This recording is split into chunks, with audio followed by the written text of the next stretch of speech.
I straightened my blazer and adjusted the gold nameplate on my desk. Dr. Sarah Mitchell, Principal, Riverside Academy. 3 months into my new position at one of Boston's most prestigious private schools, and sometimes I still couldn't believe I'd made it here. Of course, my family had no idea. They'd stopped keeping track of my career after I settled for being just a teacher, instead of following my brother Michael into investment banking or my sister Jessica into corporate law. The intercom buzzed. "Dr. Mitchell, your 9 a.m. appointment is here. Mr. Michael Mitchell and Mrs. Lauren Mitchell." I allowed myself a small smile. "Send them in, Patricia." The door opened, and there they were. My brother looking distinctly uncomfortable in his tailored suit, his wife clutching her designer handbag like a shield. Neither had seen me since Thanksgiving, when Michael had made his opinions about educators quite clear. "Teachers are nobodies," he'd sneered over turkey and stuffing. "No ambition, no real impact on the world. I'd rather die than have my kids waste their potential like that." Now here he was, desperately seeking a meeting with Riverside's new principal about his twin sons pending expulsion. Life had an interesting sense of humor sometimes. "Please sit." I gestured to the chairs facing my desk, keeping my voice professionally neutral. They sat, Michael doing a double take at my nameplate before his face went pale. "Sarah?" Lauren's voice cracked. You're the principal?" "Dr. Mitchell, please," I corrected gently. "We should maintain professional boundaries, given the situation." Michael's mouth opened and closed several times before he found his voice. "How? When did this happen?" "I was appointed 3 months ago, after completing my doctorate in educational leadership at Harvard." I pulled out a thick file. "But we're not here to discuss my career. We're here to talk about James and William's behavior." The twins' disciplinary file made for interesting reading. Multiple incidents of academic dishonesty, bullying younger students, disrespecting teachers. A pattern of entitled behavior that had finally culminated in a serious ethics violation during midterm exams. "There must be some mistake," Michael started, falling into his familiar dismissive tone. "Boys will be boys, and surely we can dash. Find a way to make this go away?" I finished, raising an eyebrow. "Like you tried to do at their last school? And the one before that?" Lauren shifted uncomfortably. "How did you know about?" "I'm very thorough in reviewing transfer students' backgrounds." I laid out several reports. 3 schools in 4 years, each transfer following similar incidents. But Riverside Academy isn't interested in sweeping problems under the rug, regardless of a family's connections. Michael's face darkened. "Now look here, Dash." "No, you look here." I met his gaze steadily. "Your sons were caught organizing a systematic cheating operation.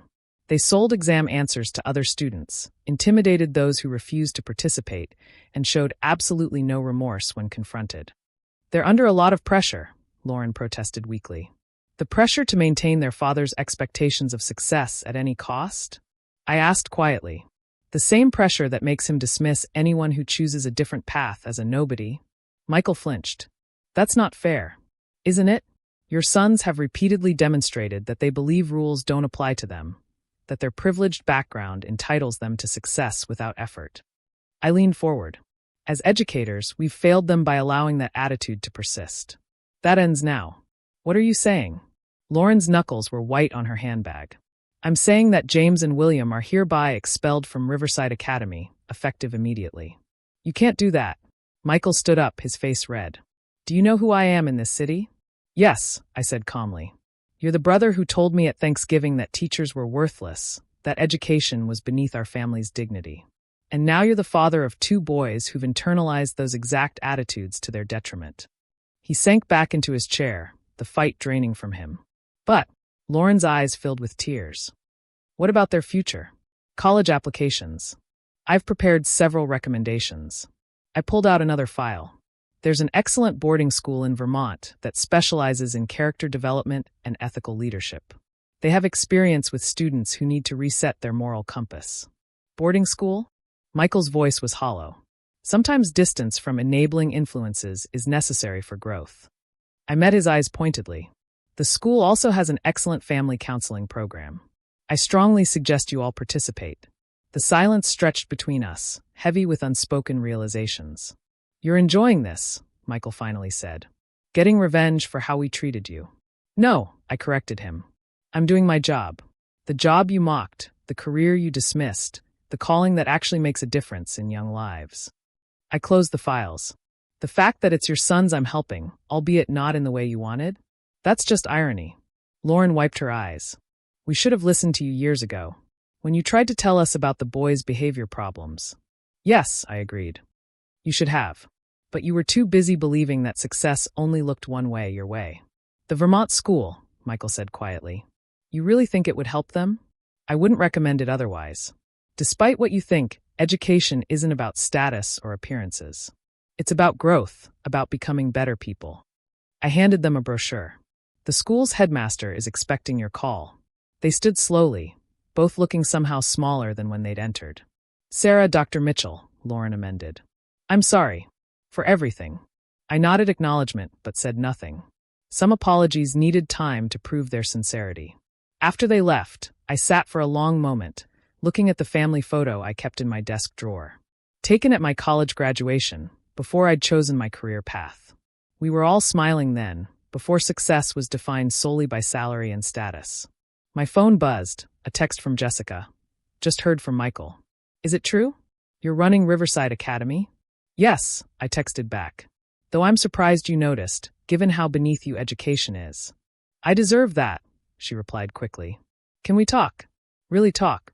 I looked at my calendar. Coffee tomorrow at 8. My office. Your office, she sent back. Never thought I'd say that about a school. The next morning, Jessica arrived precisely at 8, looking as polished as ever in her legal armor of designer suit and perfect makeup. But something was different, a hesitancy in her stance, a crack in her usual confidence. Nice office, she said, looking around. Better view than mine, actually. Education pays in ways besides money, I replied, gesturing to a chair. But I suspect you didn't come here to discuss the benefits of teaching. She sat, arranging herself carefully. No. I came to understand, to ask. Why I chose this path. How you knew, she corrected. How you knew this was where you could make a real difference. I studied her for a moment. Remember when we were kids? You used to make me play school, but you always wanted to be the student, never the teacher.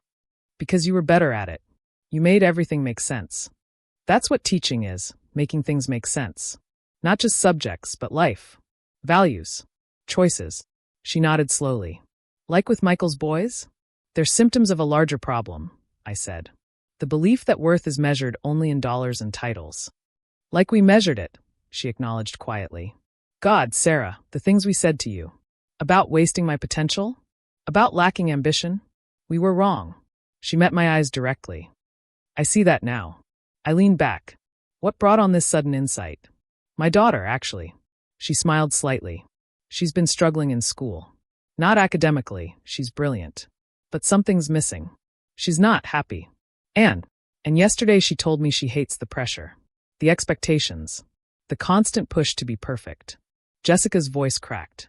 She's 11, Sarah. 11 and already burning out because I've taught her that only certain kinds of success matter. I pushed a box of tissues across the desk. The thing is, she continued, dabbing at her eyes, she loves her science teacher. Talks about her all the time. About how she makes learning fun, how she helps them understand not just the subject but why it matters. She looked up. Like you used to do for me. Teaching isn't just about information, I said softly. It's about inspiration. I forgot that. We all did. She straightened. I want to do better. For Emma. Help me. I considered her request. The first step is understanding that success has many faces. Like becoming principal of one of Boston's top schools? I smiled slightly. Like making a difference in young lives, whatever your role. Over the next few weeks, changes rippled through my family like waves from a stone dropped in still water. Michael and Lauren took the twins to Vermont, enrolled them in the boarding school's full program, including family counseling. Jessica started attending her daughter's school events, not just parent-teacher conferences, but science fairs and club meetings. Even my parents, who'd been quietly disappointed in my career choice for years, began to see things differently. Mom called one evening as I was finishing paperwork. I drove past your school today, she said without preamble. It's quite impressive. The building, or what happens inside it. She was quiet for a moment. Both, I suppose. Sarah, we should have supported your choice. Yes, I agreed. You should have. Your father, he'd like to see your office sometime. If that's allowed. I thought about it. Parent tours are next Thursday. He can come then. As your father? As someone who needs to learn what education really means. Dad did come to the tour. He stood in the back, watching as I guided prospective parents through the school, explaining our philosophy, our commitment to developing not just successful students but ethical leaders. You're good at this, he said afterward, standing awkwardly in my office. Really good. I know, I replied simply. He picked up my nameplate, running his fingers over the engraved letters. Dr. Mitchell. My daughter, the doctor. Not the kind of doctor you wanted. No, he acknowledged. But maybe the kind we needed. 3 months after the twins' expulsion, I received a letter from their new school. Their transformation wasn't miraculous, such things rarely are, but they were making progress. Learning accountability, developing empathy, beginning to understand that character mattered more than achievement. Michael called after getting his copy of the report. They're different, he said, wonder in his voice. Not just behaving better, but thinking differently. That's what education is supposed to do, I replied. Change how we think, not just what we know. Sarah, he hesitated. Dr. Mitchell, thank you. For not giving them an easy out. For showing me what real education looks like.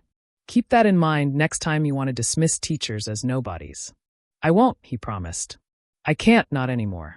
1 year after that fateful Thanksgiving, we gathered again around my parents' dinner table. The dynamics had shifted.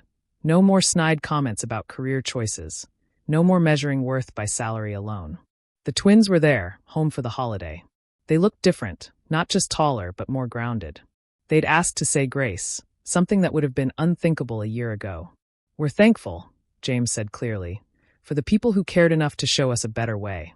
Even when we didn't want to see it, William added. I caught Michael's eye across the table. He nodded slightly, acknowledgement and apology in one gesture. Jessica's daughter Emma was chattering excitedly about her science fair project, her mother listening with real interest instead of just checking for achievements to brag about. Mom passed the potatoes, pausing to squeeze my hand. We're proud of you, she said quietly, for knowing your path and staying on it, even when we couldn't see where it led. Dad cleared his throat. Speaking of paths, the board at Riverside mentioned they're considering expanding the school's programs. Something about a center for ethical leadership. Still in the planning stages, I said. Well, he set down his fork. If you need any advice on the business side, I'd be honored to help. If you want it. I looked around the table, at my family changed not by force but by understanding. By education in its truest form. I'd like that, I said. We can all learn from each other. Later that evening, as everyone was leaving, Michael pulled me aside. The boys' guidance counselor suggested they do some community service, he said. They want to volunteer at an after-school program, helping younger kids with homework. I smiled. Teaching others is the best way to reinforce your own learning. That's what you've been doing all along, isn't it? Teaching us, even when we thought we knew better. The best lessons, I replied, are the ones that make us question our assumptions. He hugged me, the first real hug we'd shared in years. Thank you for not giving up on us. Any of us. I watched them drive away, my family still imperfect but growing, learning, changing. Just like my students, just like all of us who remain open to education's true power. Back in my office on Monday, I looked at the applications for next year's class. Among them was Emma's, Jessica's daughter, applying on her own initiative because she'd fallen in love with learning again. On my desk sat a new nameplate, a gift from the twins. Next to my official title, they'd added a small inscription. To the somebody who showed us how to be better people. Sometimes the best revenge isn't revenge at all. Sometimes it's simply standing firm in your truth until others learn to see it too. Even if it takes an expulsion notice to open their eyes. What do you think about Sarah's story? Was she right to maintain professional boundaries with her family, or should she have been more lenient with her nephews? Share your thoughts in the comments below, and don't forget to follow for more stories about family, education, and the courage to stand by your convictions.